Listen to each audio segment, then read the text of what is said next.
الحمد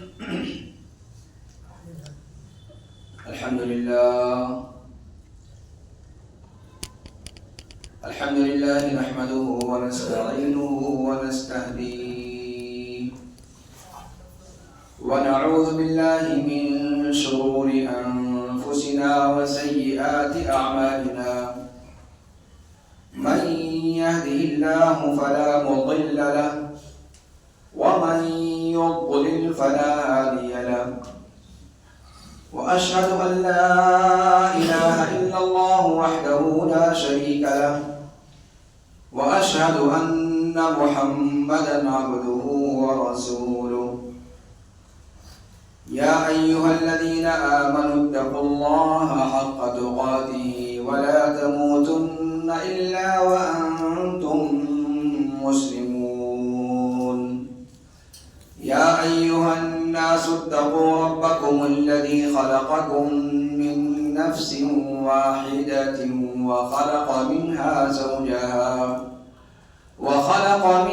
زوجها وبث منهما رجالا كثيرا ونساء واتقوا الله الذي تساءلون به والأرحام إن الله كان عليكم رقيبا يا أيها الذين آمنوا اتقوا الله وقولوا قولا سديدا يصلح لكم أعمالكم ويغفر لكم ذنوبكم ومن يطع الله ورسوله فقد فاز فوزا عظيما أما بعد فإن خير الحديث كتاب الله وأحسن الهدي هدي محمد صلى الله عليه وسلم وشر الأمور محدثاتها وكل محدثة بدعة وكل بدعة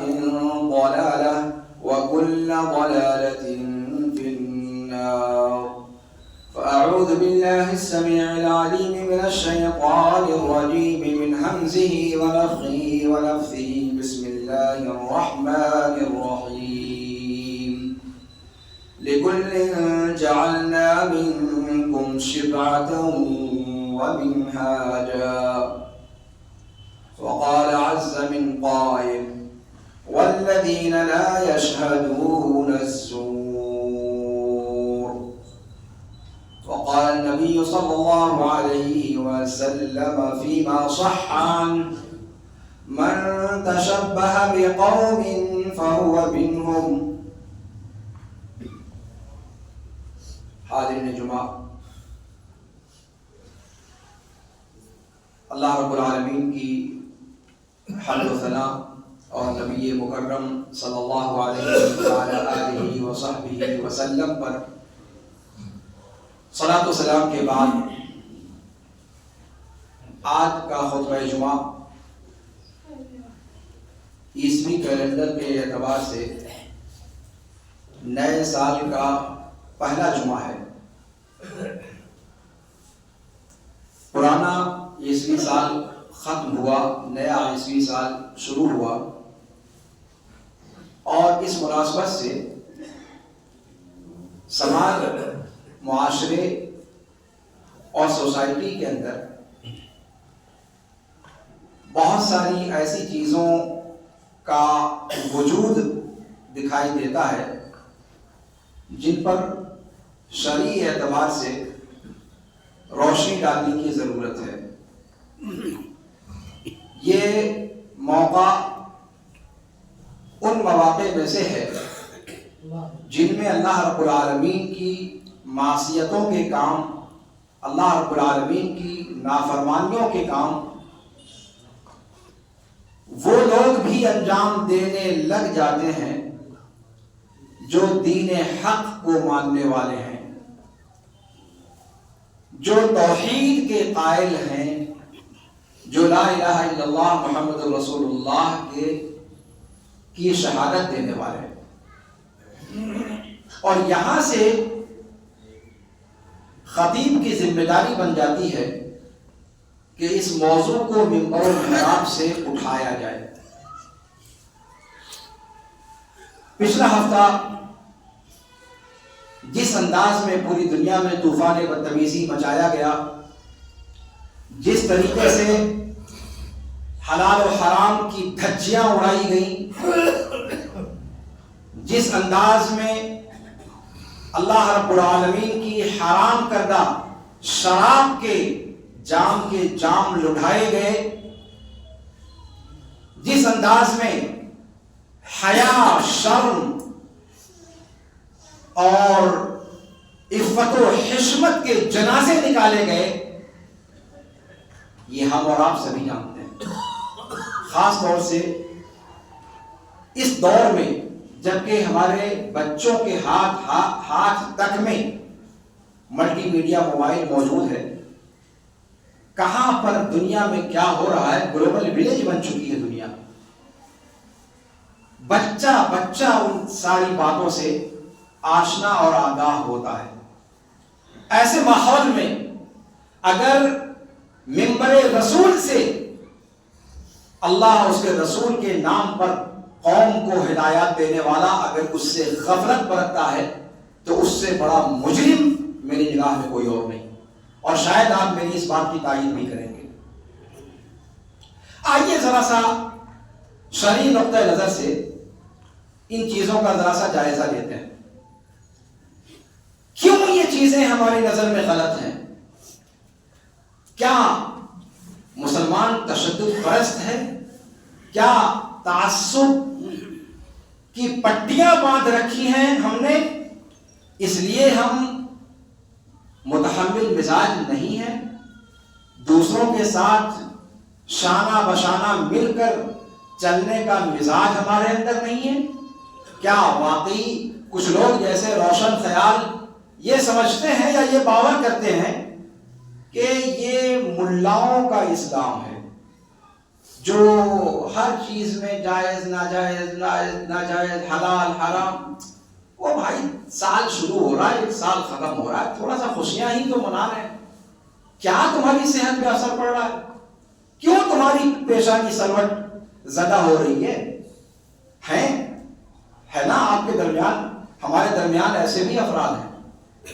آئیے میں منطق کی زبان میں سمجھاتا ہوں اور پھر میں آپ سے پوچھوں گا کہ کیا ملا جب کہتا ہے کہ یہ چیزیں نہ کرو تو اس کے اندر کوئی معقولیت ہے یا پھر صرف اندھ بھکتی کی بنیاد پر ہے؟ معاف کیجیے گا، اسلام کا اندھ بھکتی سے دور تک کوئی تعلق نہیں ہے۔ اندھ بھکتی اور چیز ہے، اسلام اور چیز ہے۔ اس لیے جب مسلمان کوئی بات کہتا ہے تو وہ اعلیٰ وجہ البصیرہ کہتا ہے۔ ایک مسلمان جب کوئی بات کہتا ہے تو وہ اللہ کے نور کی روشنی میں کہتا ہے، وہ اندھیروں میں ٹامک ٹوئیاں نہیں مارتا یا باپ دادا کی کہی ہوئی باتوں کو نہیں، ان لقموں کو نہیں چباتا جو پہلے سے چبائے ہیں۔ وہ جو کچھ بھی کہتا ہے بصیرت کی روشنی میں کہتا ہے۔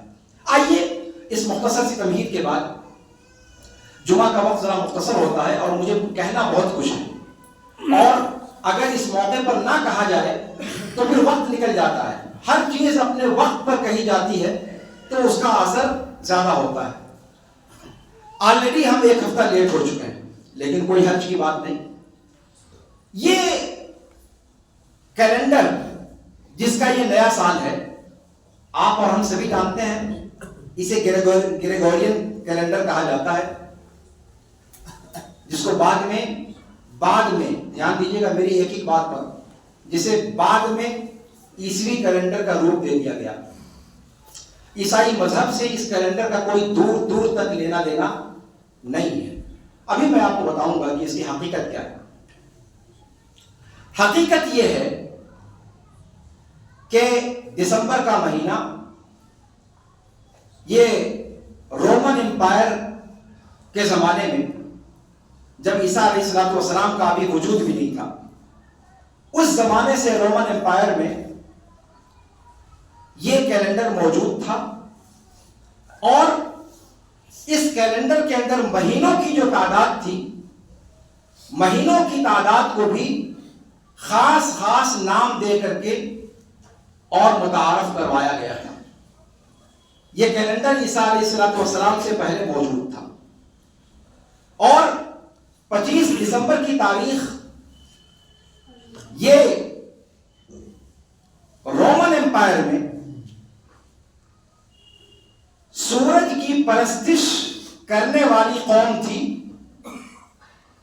تو سورج کی پیدائش کے دن کے طور پر اس کو منایا جاتا تھا۔ 25 دسمبر کی تاریخ کو وہ سورج کی پیدائش کا دن مانا کرتے تھے۔ سٹرنیلیا اس نام پر 25 دسمبر کو وہ اپنے تہوار منایا کرتے تھے۔ ان کا عقیدہ تھا کہ سال کے 25 دسمبر کی جو تاریخ ہے وہ سال کی وہ تاریخ ہے جس سے دن بڑا ہونا شروع ہو جاتا ہے، اور یہاں سے ان کے یہاں یہ عقیدہ تھا کہ سورج دیوتا ان کا جو ہے وہ ایک نیا جنم لیتا ہے، اور تسخیر ناقابل تسخیر ہونے کی اس کی ایک علامت کے طور پر 25 دسمبر کی تاریخ کو وہ مانتے تھے، اور اس دسمبر کو سٹرنیلیا کا نام دے کر کے اس تہوار کو وہ لوگ منایا کرتے تھے۔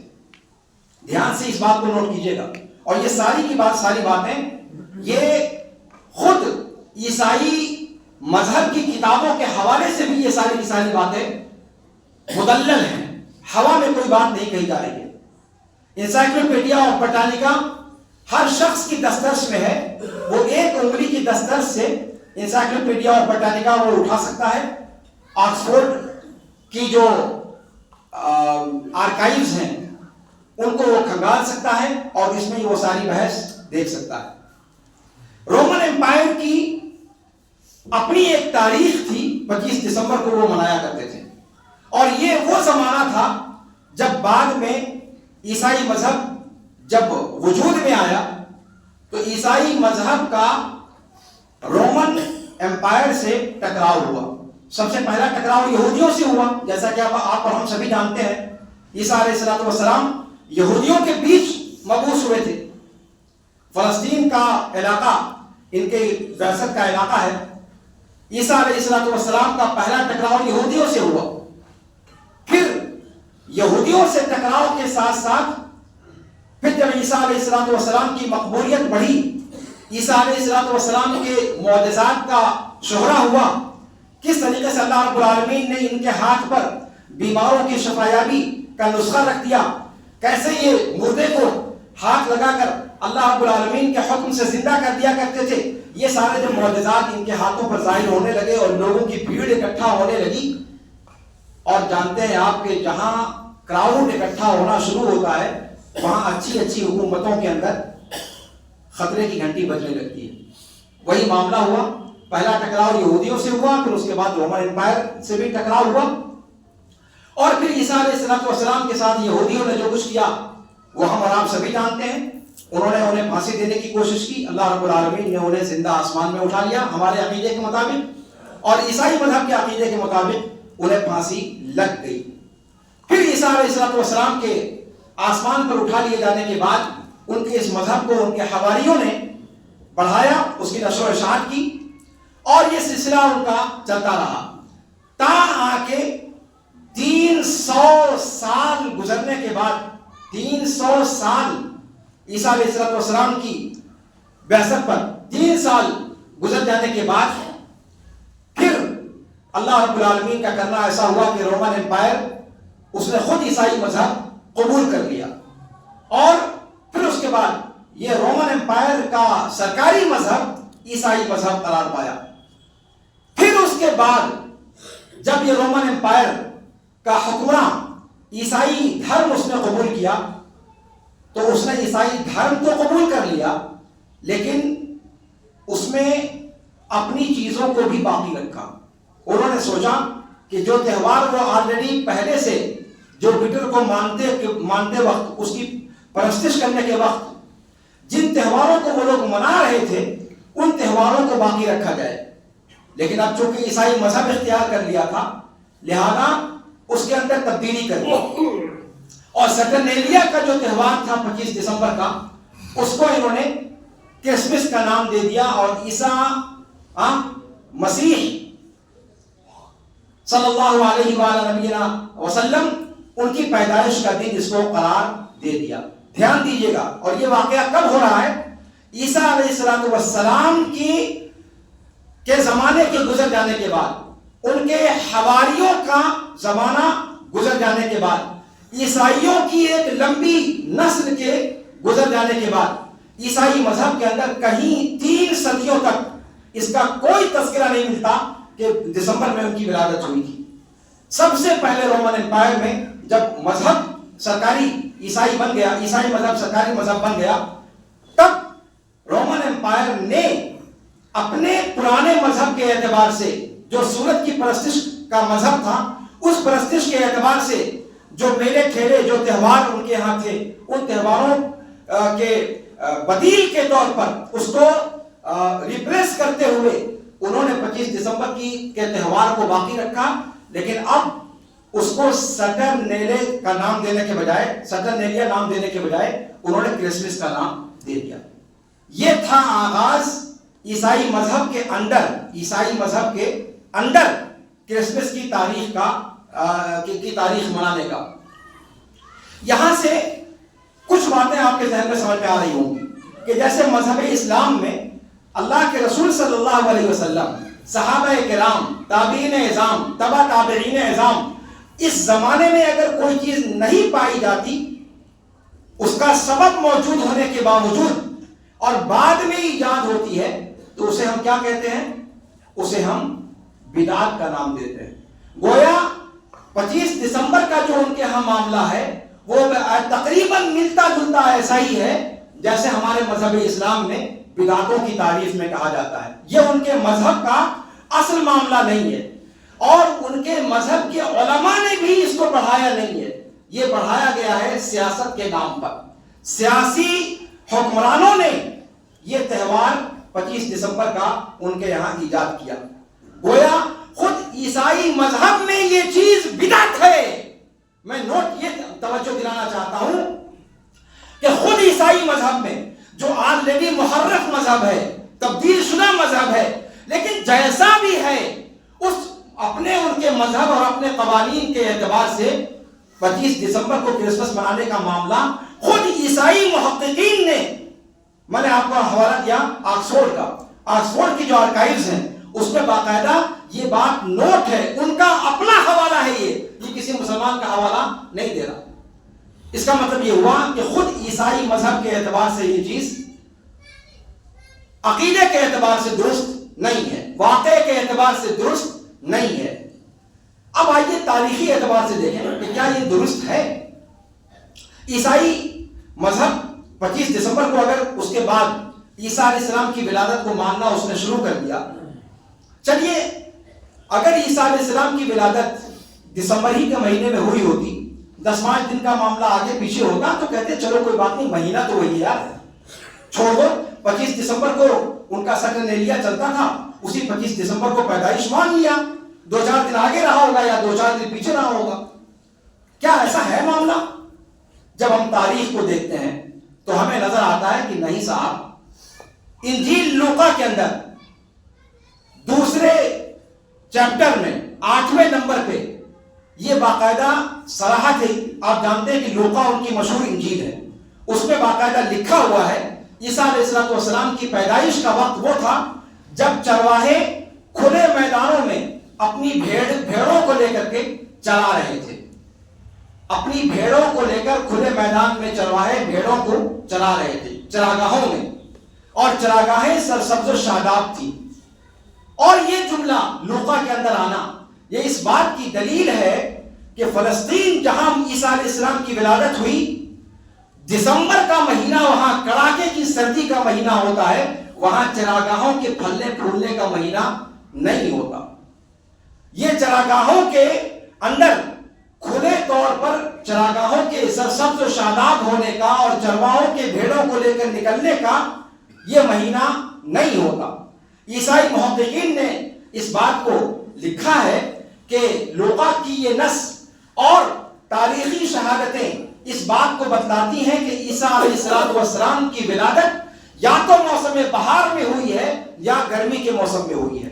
دسمبر تو بالکل بھی وہ تاریخ نہیں ہے، نہ یہ مہینہ ہے، نہ یہ موسم ہے، دھیان دیجیے گا، نہ یہ مہینہ ہے نہ ہی یہ موسم ہے، گرمی کا موسم یا بہار کا موسم ہے جس میں عیسیٰ علیہ السلام کی ولادت ہوئی.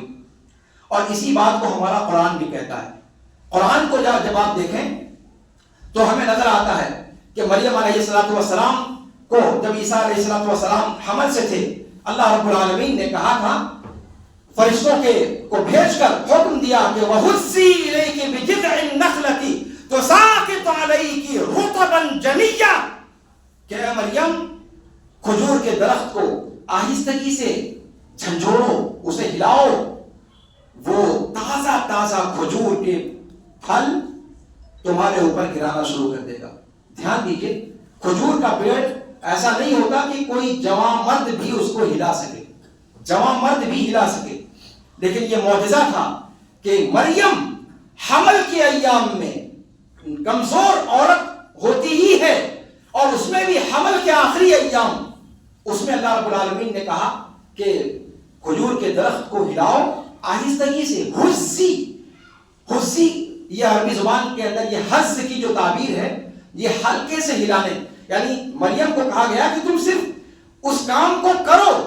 وہ جو درخت ہلنا ہے یا درخت کے اندر جو حرکت پیدا ہوگی وہ تمہارے ہاتھ کا مسئلہ نہیں ہے، اس میں تاثیر ڈالنا ہمارا کام ہے. تیز حرکت کو حز نہیں کہا جاتا. اسی سورہ مریم میں شیطان کے بارے میں جب کہا گیا تو وہاں پر اسی لفظ کو کہا گیا تَعُزُّهُمْ عَزًّا، جھنجھوڑ دینا کسی چیز کو، شدید ترین حرکت.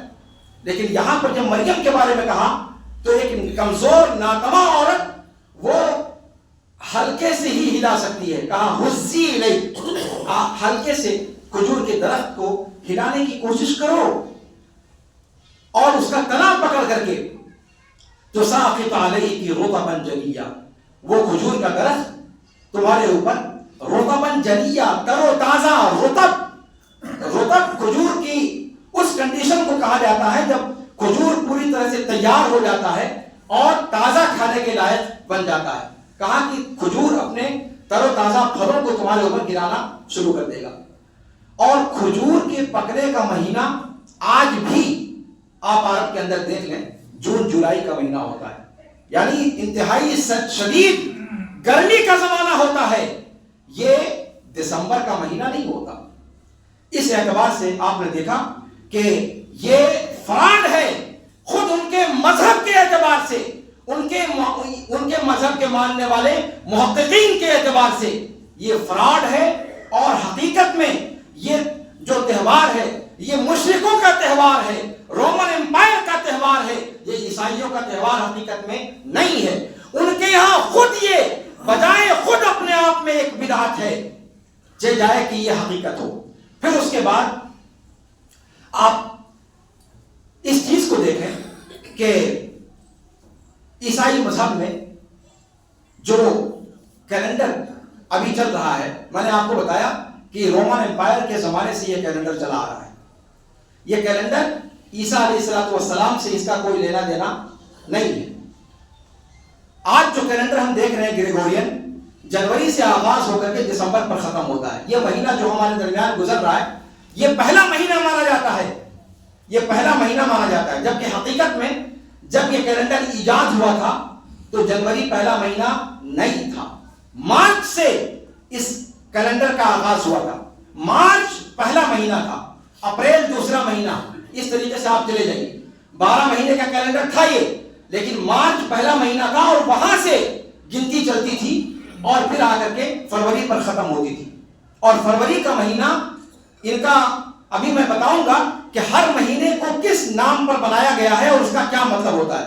ان 12 مہینوں کا جو نام ہے، ان میں سے 6 مہینوں کا نام رومن امپائر کے دیوی دیوتاؤں کے نام پر ہے، یا پھر ان کے ہاں جو تہوار منائے جاتے تھے ان تہواروں اور موسموں کے نام پر ہے.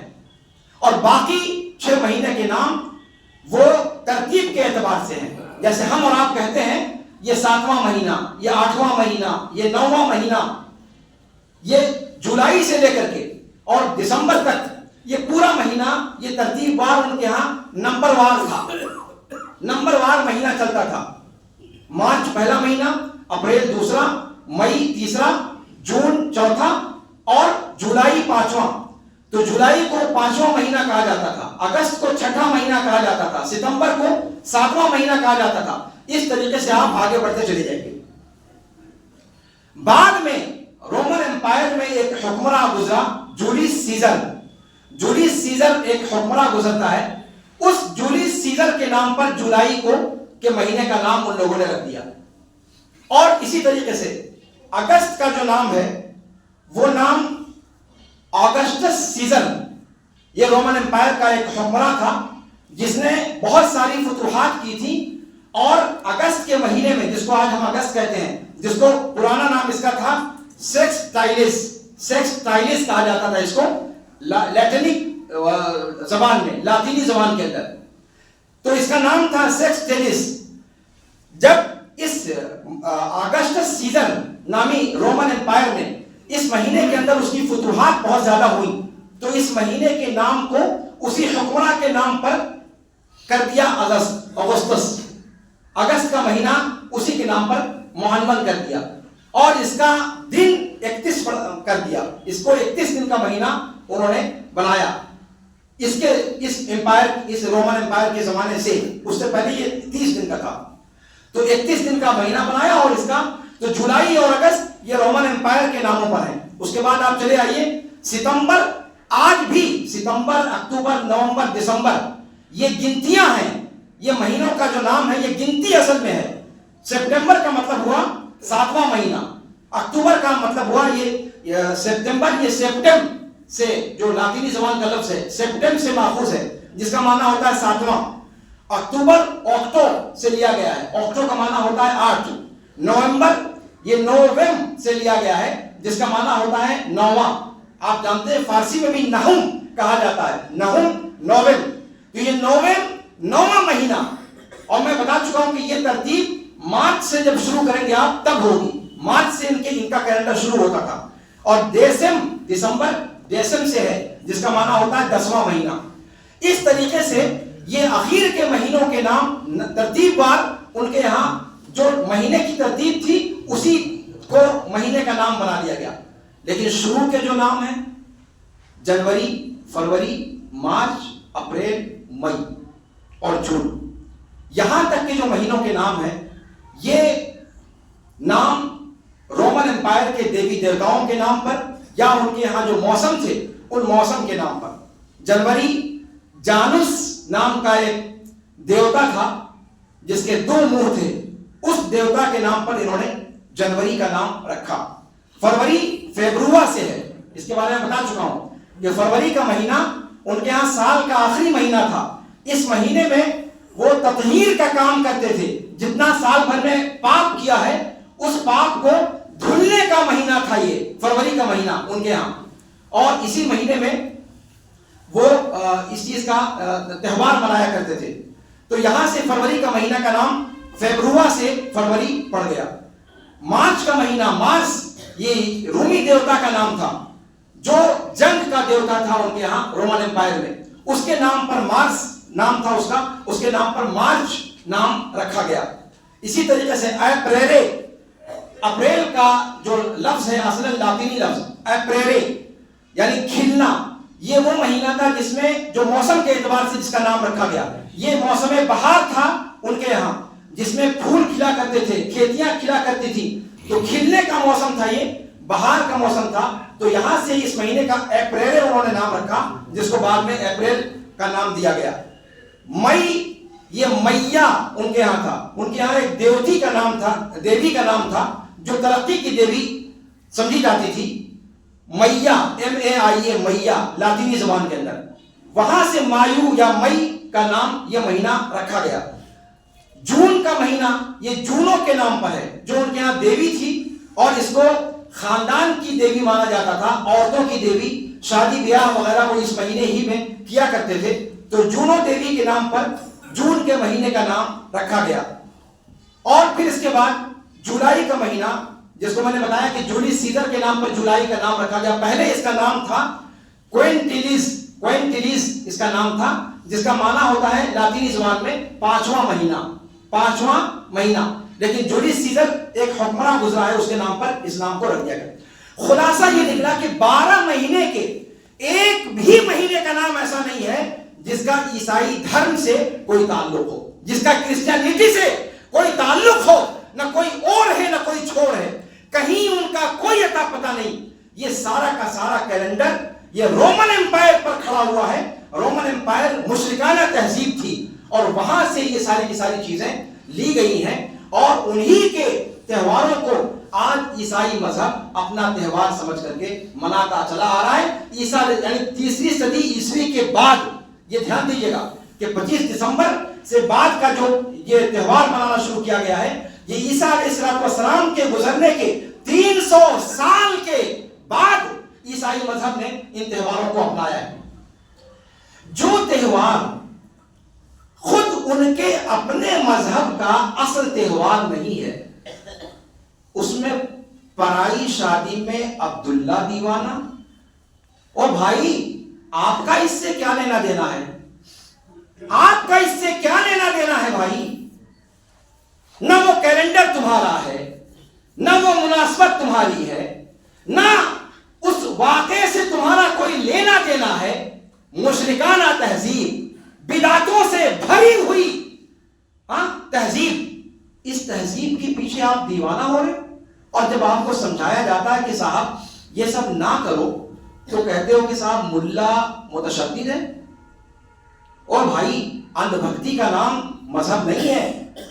آنکھ کھولو، پڑھو، دیکھو اس کی حقیقت کیا ہے، تب آپ کے سامنے آشکار ہوگا کہ یہ سارے مسائل کیا ہیں، یہ چیزیں کیا ہیں، کیوں کوئی مولوی آپ کو روکتا ہے۔ قرآن کہتا ہے والذین لا یشہدون الزور، مومن وہ لوگ ہیں جو زور میں شریک نہیں ہوتے، حاضر نہیں ہوتے، شریک نہیں ہوتے۔ اور ابن عباس رضی اللہ تعالیٰ عنہما جو مفسر قرآن ہیں، انہوں نے اس بات کی تفسیر کی ہے کہ زور سے مراد عیسائی دھرم کے تہوار ہیں، عیسائی دھرم کے، دھیان دیجیے گا، حالانکہ یہ ہر مذہب کے تہواروں کے لیے اس آیت کے اندر دلالت موجود ہے، لیکن اس آیت کی تفسیر جو صحابہ کے زمانے سے ملتی ہے اس میں عیسائی مذہب کو خاص کیا گیا ہے، کہا کہ عیسائی مذہب کے تہواروں میں شریک نہ ہو۔ والذین لا یشہدون، مجاہد نے اس کو نقل کیا ہے، اور دیگر جلیل القدر تابعین نے اس بات کو نقل کیا ہے، اور عمر بن خطاب رضی اللہ تعالیٰ عنہ وارضاہ نے اپنے دور خلافت میں کہا تھا کہ کوئی مسلمان غیر مسلموں کے تہوار کے دن ان کی عبادت گاہوں میں نہ شریک ہو، ان کے تہواروں میں شریک نہ ہو، اس لیے کہ اس دن اللہ رب العالمین کا غضب نازل ہوتا ہے۔ آپ سوچیں عیسیٰ کی پیدائش اگر ہوتی تب بھی غنیمت تھا۔ وہ عیسیٰ علیہ السلام کی پیدائش کسی پیغمبر کی پیدائش نہیں ہے۔ آپ سمجھتے ہیں اس بات کو؟ عید و میلاد رب کہا جاتا ہے اس کو، گاڈ کی پیدائش کا دن ہے وہ انہیں گاڈ مانتے ہیں۔ اگر میسنجر بھی مانتے ہوتے تب بھی غنیمت تھا کہ چلو ایک پیغمبر کا برتھ ڈے منا رہے ہیں، وہ اللہ کا برتھ ڈے مناتے ہیں۔ کتنے بے غیرت ہو مسلمانوں کہ تم اپنے بھگوان کا برتھ ڈے مناتے ہو، جو کہتا ہے لم یلد ولم یولد۔ شرم نہیں آتی کہ مسلمان اپنے آپ کو کہلاتے ہوئے اس طرح کے تہواروں کو منانے کا اہتمام کرتے ہو؟ دھیان دیجیے گا، یہاں پر اللہ تعالیٰ نے منع کیا ہے کہ جہاں یہ تہوار ہو رہا ہو وہاں جاؤ مت جاؤ، جائے کہ اس تہوار کو اپنے گھر میں مناؤ۔ دھیان دیجیے گا، دونوں میں فرق ہے۔ اس تہوار کو خود منانے کا تو تصور ہی نہیں ہے۔ ایک مسلمان اس طرح کے تہواروں کو خود منائے، ایسا تصور بھی نہیں کیا جا سکتا۔ ہاں یہ ہو سکتا ہے کہ میل ملاپ کے چکر میں کہا کہ بھیا وہ لوگ ہمیں مبارکباد دیتے ہیں ہمارے تہواروں پر، ہم ان کو کیسے مبارکباد نہ دیں، وہ لوگ ہمارے یہاں آتے ہیں ہم لوگ ان کے یہاں کیسے نہ جائیں۔ یہاں سے شریعت نے شروع کیا والذین لا یشہدون الزور، کہ چاہے وہ جتنا زیادہ آپ کے تہواروں میں آنے والے ہوں، آپ کے تہواروں میں وہ آئیں یا نہ آئیں، آپ کو اس بات کی اجازت نہیں کہ ان کے تہواروں میں ان کے یہاں جا کر پارٹیسپیٹ کریں۔ دھیان دیجیے گا، اب آپ اس سے اندازہ لگائیں کہ اگر پارٹیسپیٹ نہیں کر سکتا بندہ، ان میں جا کر کے شامل نہیں ہو سکتا، تو اس تہوار کو خود کیسے منا سکتا ہے؟ اس پر مبارکباد کیسے دے سکتا ہے؟ سمجھ میں آ رہی بات؟ یہ اجماعی مسئلہ ہے، اس میں نہ حنفی کا اختلاف ہے، نہ دیوبندی کا اختلاف ہے، نہ بریلی کا اختلاف ہے، کسی مسلک کا اختلاف نہیں ہے. یہ سارے مسلک کے علماء امت کا اجماعی مسئلہ ہے کہ یہ چیز حرام ہے، کسی طور پر اس کے اندر کوئی گنجائش نہیں ہے. اللہ رب العالمین سے دعا ہے کہ اللہ رب العالمین ہمیں دین کے مسائل کو بصیرت کی روشنی میں سمجھنے کی توفیق عطا فرمائے. اللہ رب العالمین نے قرآن میں کہا ہے کہ لِكُلٍّ جَعَلْنَا مِنْكُمْ شِرَاطًا وَمِنْهَاجًا، ہم نے ہر قوم کے لیے ایک خاص طریقہ رکھا ہے، ایک ڈھرا رکھا ہے جس ڈھرے پر وہ لوگ چلتے ہیں، اور ہر ایک کو اپنے اپنے رسوم و رواج پر چلنے کی آزادی ہے. مسلمانوں کے لیے اللہ رب العالمین نے ایک خاص شریعت بنائی ہے، ایک خاص مزاج رکھا ہے. اس قوم کے لیے، مسلمانوں کے لیے اللہ کے رسول نے کہا کہ ہمارے لیے 2 عیدیں اللہ رب العالمین نے رکھی ہیں، کوئی تیسرا تہوار نہیں، کوئی تیسری عید نہیں، ایک عید الفطر اور ایک عید الاضحیٰ. اللہ کے رسول صلی اللہ علیہ وسلم کا یہ واضح ارشاد ہمارے سامنے حد بندی کرتا ہے. ارے یار، میں یہ کہتا ہوں کہ ہمارا اسلامی کیلنڈر جس سال میں شروع ہوتا ہے، جس مہینے میں شروع ہوتا ہے، ہمیں اس مہینے کو منانے کی اجازت نہیں ہے. اگر اس مہینے کو کوئی مناتا ہے تو ہم کہیں گے کہ یہ بدعت کا ارتکاب کرتا ہے.